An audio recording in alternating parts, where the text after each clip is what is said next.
This evening, I'm having the delightful privilege of introducing to you the professor for the tape series that Ligonier is presenting, Dr. John Gerstner. And we're going to have an exchange here for a few minutes where I will have the opportunity to ask Dr. Gerstner some questions about his life, his ministry, and his theological passions. But before I do that, I'd like to make one or two brief observations by way of introduction. I've always am amused when I seek somebody's suggestions or recommendations for a physician in a particular specialty of medicine, and people will say, well, this is the man you should go to see for your back, or this is the man who will fix your knee problems, or whatever it is. And it's almost inevitable that they will add to their recommendation a statement like this: this man is the best man in the city in this field, or the best man in the country. I've never had somebody say to me, why don't you try my doctor? He's the worst in his specialty that there is.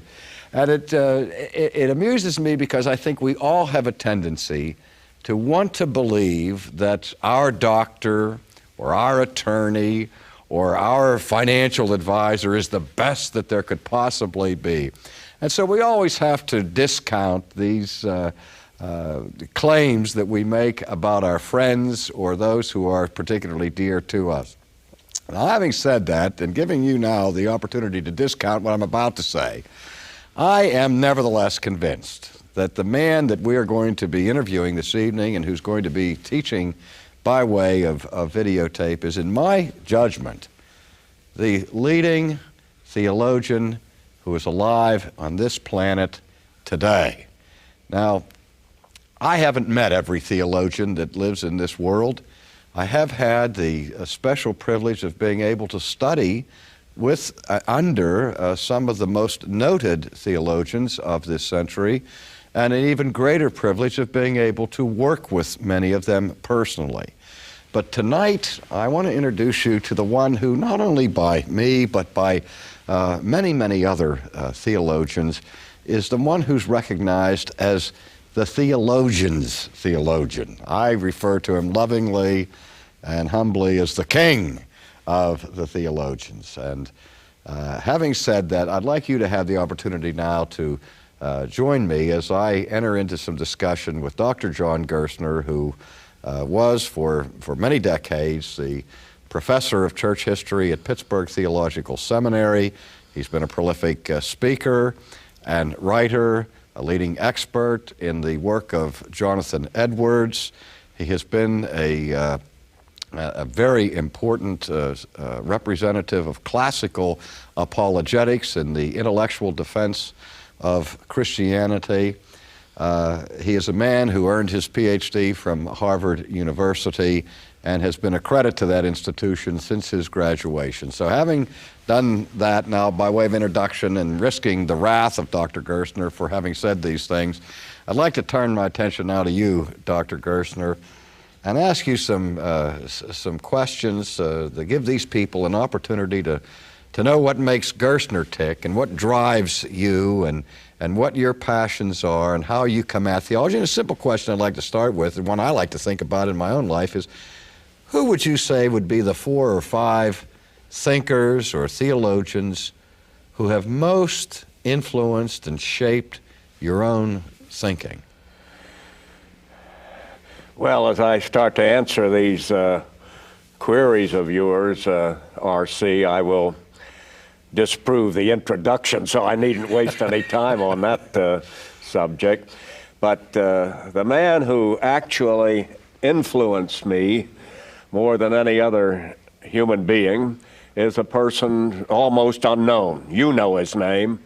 I doubt if anybody in this listening audience has ever heard the name of John Orr, who taught at a little college in western Pennsylvania called Westminster, and wrote one major book on English deism, but otherwise busied himself with courses in the Bible and introductions to philosophy and so on. But nevertheless, though I've studied under much more named theologians subsequently and read a great many, and a great many who are greater than John Orr. Nevertheless, as far as the influence on me is concerned, that professor of mine in college days, with his rather pedestrian wisdom and a vast amount of hidden erudition, you had to dig out of him. People never could understand why he meant so much to me, because he was run-of-the-mill as far as appearances were concerned. You had to dig. But I knew there was oil there, and I always got it. But it took some real digging.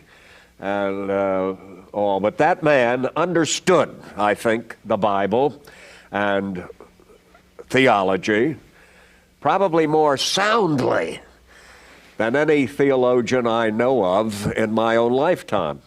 But he would be, I'd say, the major influence. As far as historical figures are concerned, without question, Jonathan Edwards is. Of course, I've spent more time with Edwards than with Augustine or Calvin or Anselm or Aquinas or the Hodges or Shedd or any of the contemporary theologians, but I think I have spent enough time with the greats of the past that I have no apologies for feeling that the most powerful influence on my life is Jonathan Edwards, and that it ought to be. I think that he was not as brilliant as Augustine, and he never lived to produce a summa, such as Calvin's Institutes. But when it came to symmetry of life and thought, beauty of life and profundity of thought, he has no equal since the Apostle Paul died, in my opinion there. And the opinion is based on a good deal of familiarity with the man's thought, especially, not his life, though of course I know a good deal about his life, but I'm much more interested in his thought. Next to him, Augustine. And there are people, for example, who are well known to people like yourself and theologians, like William Perkins, for example, who wouldn't be known by most of the people in this listening audience, but Perkins is a powerful figure because of the fact that he could precisionize theology as it bore on life. The way Terry did. Almost as well as Jonathan Edwards. That's how good he was. And Owen and others, but you got some idea. Well, Dr. Gerstner, sometimes, I notice in my own reading that there be, rarely, this doesn't happen often, I'll read a book where the impact of the thinking of that book is so powerful that I want to withdraw from everything else that I'm doing and absorb myself in the study of that book, because I'm interacting now with ideas that are so penetrating that they capture me. Now, I am certain that there have been times in your life where you have been thus captured by concepts or books or ideas. I wonder if you might tell us some of those ideas that have been linchpins of your whole thinking, that have revolutionized your thoughts, that changed your mind, directed your deliberations. Do you have without doubt, epiphanies, so to speak? Without doubt, it's the, you know this very well, but you're just asking me this so other people might know it, but without doubt, the most influential theological thought introduced to me came in those three words of John Orr: regeneration precedes faith. That shook me to the foundation. You see, I was quite confident that faith preceded regeneration. I was so confident of it that when Dr. Orr in his laconic Scottish way happened to mention that, I half jumped out of my seat. I was utterly confident it was a slip of his tongue, and of course he knew better than that. But it dawned on me about 3 weeks later that he not only meant that, but that it was right, and that my evangelicalism was fundamentally out of joint. I was deeply persuaded of it at about 18 years of age, and this little trio of words, regeneration of precedes faith hit me at 20 years of age and was the most revolutionary. What did that mean to you? How did you understand that concept? Well, you see, everything fell in place then. When I was converted, I think at 18, it was because for the first time in my life I really understood. See, I wasn't reared in a Christian home. My father was a Lutheran in a sense that it was a Lutheran church he stayed away from. And my mother was a Methodist in the same sense of a Methodist, and so on.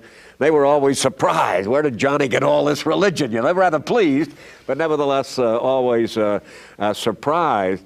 So though I'd been baptized and was nominally a Christian, and was going with a Christian girl, and was attending a Christian church where the minister was probably teaching these things, but they didn't come home to me until about 18 years of age. Someone described very lucidly the crimson thread, Christ's blood, all through the Old Testament and New Testament. Who was that person, Dr. Well, that was actually a dispensational evangelical whose theology I have since reprobated. At the same time, the essence of the gospel I learned from the first time through him. He was a dean of a Bible school, and I attended between high school and college. See, I was graduated midterm, and I didn't start at college until September. So in the providence of God, a former teacher of mine said, "Why don't you take a course in the Bible there?" And I didn't have any good reason for not doing so. And I stupidly asked the dean of the Bible school what he taught, and he thought anybody who'd ask a question like that deserved a full answer, and he gave it to me. And it was my conversion, I think. For half an hour, he told me about the way in which Christ was revealed in the Old Testament. It was the first time I got the message, R.C. You mean he was explaining the curriculum? He just told me what the story of the Bible was, since I wanted to know what they taught. This is what they taught. And I stood transfixed. He was sitting there, and I was standing there, and I don't think I flicked an eyebrow. It was the most transformative. But you see, I thought at that time, it determined everything in my life. I was going to be a minister. At the beginning, I was going to be the most useful citizen I could be. And to me, that meant medical missionary. I'd go to the areas where people knew least about the gospel and they needed most help physically as well as spiritually. So I started out with that view. And I was a holy terror those first 2 years at college. I was trying to buttonhole and convert everybody on the campus and so on until I learned that regeneration precedes faith. Well, what regeneration precedes faith meant to me was that faith, which I really thought and do think to this day, came into being in response to that dispensational spelling out of the work of Christ through the whole Old Testament and New. I had thought that I had generated that faith. All I needed to know was the gospel story which that man told. You assumed that you believed, and then because you believed, God regenerated me. Yes, when you say exactly. Regeneration, you mean what people call rebirth. Yeah. All right, and so you're saying that you thought that you believed, and that as a result of that act of faith, God then changed you. Exactly. And here's Dr. Orr saying it's just exactly the opposite. And of course, I thought Dr. Orr couldn't possibly know what he was talking about. He surely meant the other. But when it became perfectly obvious, he knew what he was talking about and he meant what he said. As I say, it took me 3 weeks to put it. But the reason it was so epical, R.C., is the fact that it put the whole biblical theology in place. You see, once you think, as I do, that you're the one who produces the faith and you bring the regeneration, you're the key person in the whole matter. Of course, it couldn't be saved without Christ, but nevertheless, you were the one who appropriates Christ. Once you realize it's the other way around, that God regenerated me before I believed, and of course, he wouldn't have regenerated me unless he had elected me in the first place, you see. And in my evangelism, you see, it's going to be the same way. No matter how much I pray, no matter how much I preach, no matter how much I engage in apologetics and so on, no one is going to be converted unless God does the job. See, it just changes the whole picture from a really fundamentally false conception of Christianity, even though it at the heart it had an evangelical core, to a true biblical understanding. That was the most epical theological. I would say the other was the most epical experiential encounter I ever had in my life at 18, and the 20-year-old experience of realizing the proper order of things was without doubt the most epical theological experience, and the videotapes I'm making now are the product of that experience those many years ago. You studied so much in over the years. I've always made the statement to my friends candidly, and I know you don't like to hear this. I've made statements like, if God gave me the opportunity to apply my mind to its fullest for the next 250 years, I wouldn't begin to know what John Gerstner knows today, because you have manifested this encyclopedic grasp of truth and theology, and you couple that with such a precise and keen insight. Do you ever get the criticism? I know you do. This is I know the answer to this. That Gerstner's too rational. Gerstner's too committed to logic. Do you get that kind of response from I'm a people? logic splitter. I'm a master of the distinction between Tweedledee and Tweedledee-dum. If you could think of an insult that has not been hurled at me in some time, I'd like to know about it. I've been sort of waiting for a new one, because I think I've exhausted the repertoire. Rationalist, yes, suffering from rationalitis and all that type of thing. I don't mind it. As a matter of fact, I've got to resist the temptation to incur it, because, of course, it contributes that many more stars to one's crown if you're suffering for righteousness' sake. And as I think it is righteousness' sake, you see, because I think Christianity is not rationalism, but it is a rational religion. And no one can properly accept Christianity unless he has a sound reason for doing so.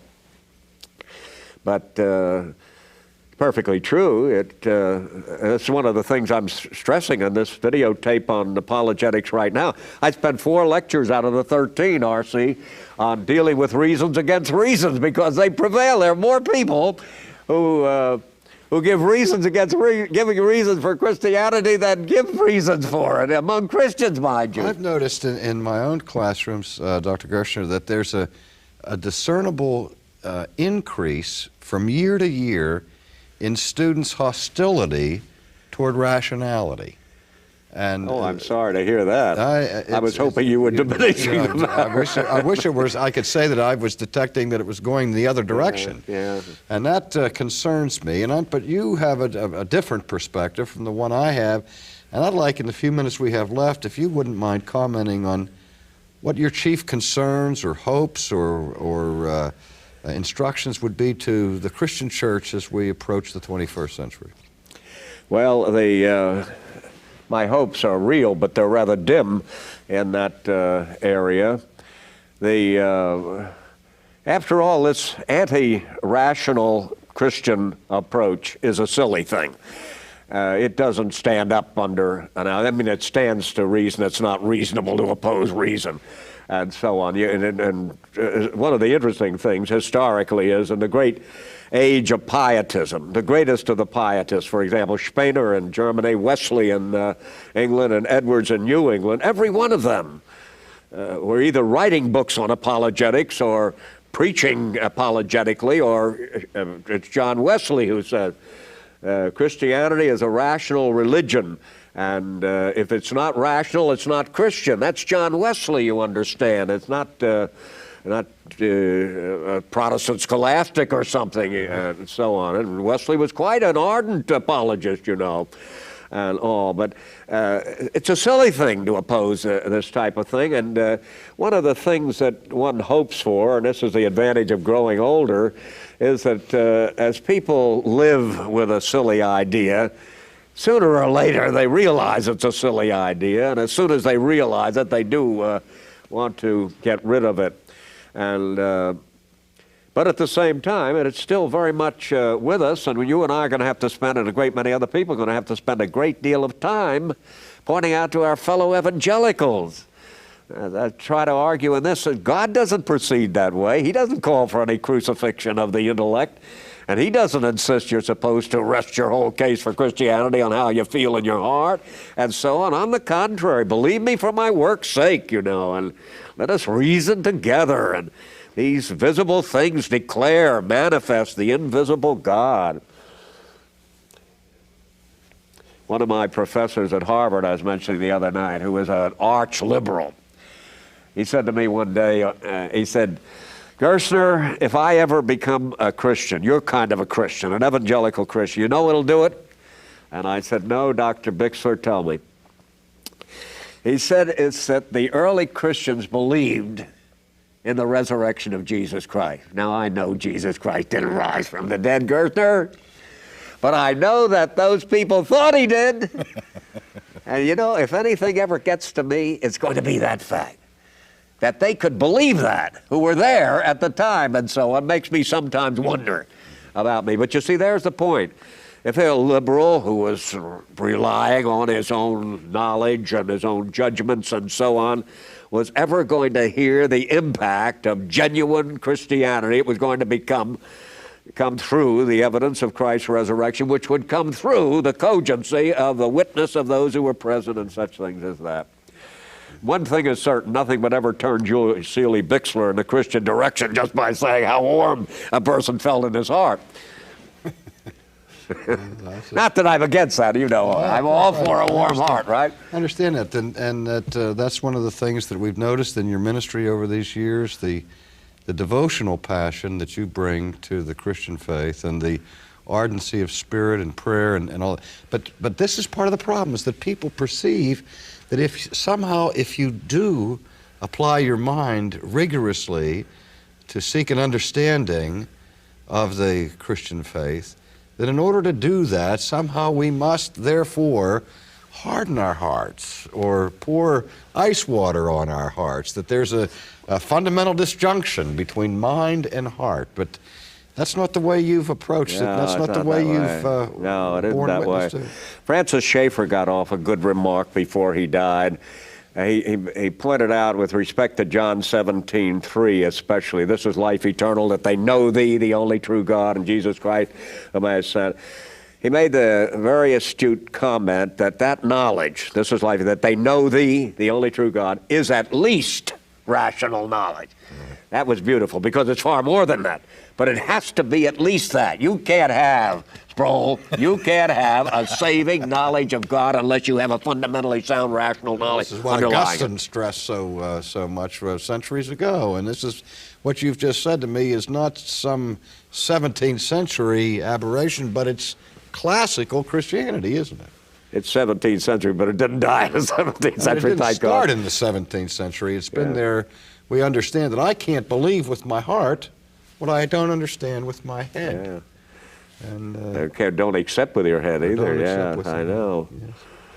That's what I say. It's a silly notion that a person could. And all you really have to do is get people to see that. But your main problem when you're dealing with fideists, people who trust in faith and defy reason and even distrust reason and so on, all you have to do is get them to faith in what?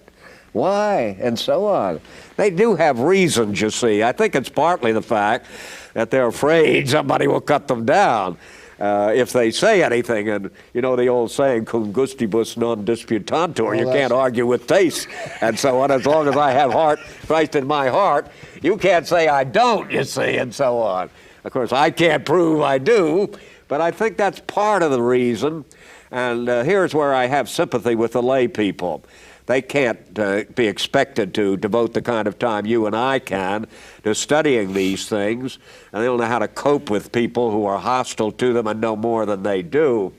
And I don't mean to suggest they're supposed to become specialists in that way, but if they understand a fundamental pattern, really I don't think there is a thinker on the face of the earth who can really cut them down. It would sound as if he could, you see, but not really. But they have to be persuaded of that. Well, Dr. Gerstner, in the couple of minutes that we have left, we've talked very much now about a couple of matters here. The pivotal turn in your own thinking when you saw John Orr right on the board, regeneration precedes faith. Now we're talking about the primacy of reason in the fact that I can't really embrace anything with my heart that the mind denies and so on, and the dependency of my soul and heart upon my thinking, and the need for careful apologetics, as you've said, How do we square those? A lot of people say, well, if God has to change a person's heart before anyone will embrace Christ, what's the point of arguing or giving evidence or debating or reasoning with people, since it's something only the Holy Spirit can do anyway? How do you answer that? Well, Since you asked me that in seminary, and now it's my turn to ask you that. Yeah, and I give you the same answer you gave me. God commands it. God tells you to do that, and if God tells you to do it, to make disciples and to preach Christ and Him crucified, and you know full well the conversion of a person who hears that rests with Him, it's going to rest with Him in relation to your presentation. He is not going to convert people without your presentation.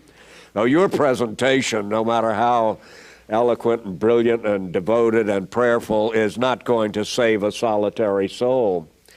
But I'd like to comment, if I have a minute or two here, R.C., on that very phrase, primacy of the intellect. I remember one person taking me to task on that, especially criticizing the Puritans because of that primacy of the intellect. And I said, wait a minute there. You have to understand what they mean by primacy of the intellect. They mean the priority of the intellect, not the primacy of importance of the intellect. The most important thing is that it reaches the heart. That's where the real primacy of life and experience and salvation locates, but the primacy of the intellect means the priority is here. It's not going to reach here except there. But you see, when they said primacy of the intellect, of the Puritans, that comes first in order. Through, yes. It has to be there before it can be here. Exactly. But getting it here is more important than getting it here. Precisely. You can have it here and not have it here. Okay. Precisely. But you can't have it here unless you have it here. Right? That's right. Okay. And it won't go from there to here without God taking it there. Furthermore, that shows how unimportant you and I are, but how indispensable by the sheer decree of a sovereign God. He's not going to save people without the likes of R.C. Sproul and John Gerstner. That's a simple matter. It's a very sobering matter, too. Well, Dr. Gerstner, we have about 1 minute left, and what would you say right now that you think is the most important agenda for the church? Agenda. What should we be focusing on right now at this point in history? Oh, brother, 1 minute. I'd say the key has to be with the ministry, and the ministry has to know full-orbed Reformed theology. You can't shrink from the whole counsel of God. All this fideism we've been talking about and this foolish opposition to rationality and so on is very bad because it stands at the doorway to the entrance of all this. But even when you get beyond that arbitrarily and so on, you've still got to preach the whole counsel of God. Otherwise, you are not going to be able to stand before the judgment seat of Christ.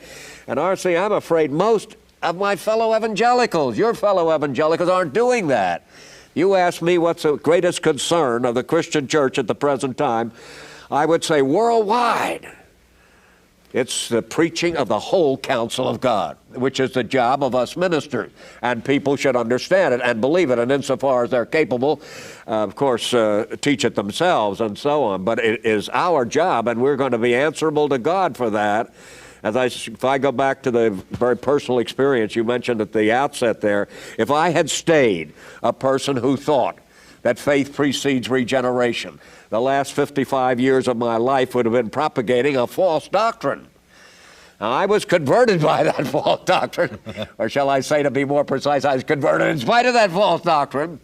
But nevertheless, it's no excuse for me to continue that, or you, or the man who was used by God as my conversion. It seems we almost all start there with that particular bent towards believing that we did it until we wrestle through with the Scriptures and come to know otherwise. Dr. Gerstner, I think that those people who are going to have the opportunity now to hear you teach in the area of apologetics are in for a special treat. They've now already gotten a taste of your passion, of your insight, of your mind, of your erudition. And just sitting here with you tonight reminds me of the times I was in the hot seat in your classroom, and as rigorous as your pursuit for truth was, it was always clear to me as I sat under you that you had one overarching passion, and that was to do what is pleasing to God. And I think one of the reasons why many of us are less than adequate in preaching the whole gospel of God is because it's not always popular. But I think the greatest example you've shown me in my own life is your willingness to suffer for the sake of the truth. And, well, if that's true, it just shows God can use anybody. Yes. But thank you for this opportunity to talk with you for these people. It's a pleasure to live again in you, man, if I may say so. Well.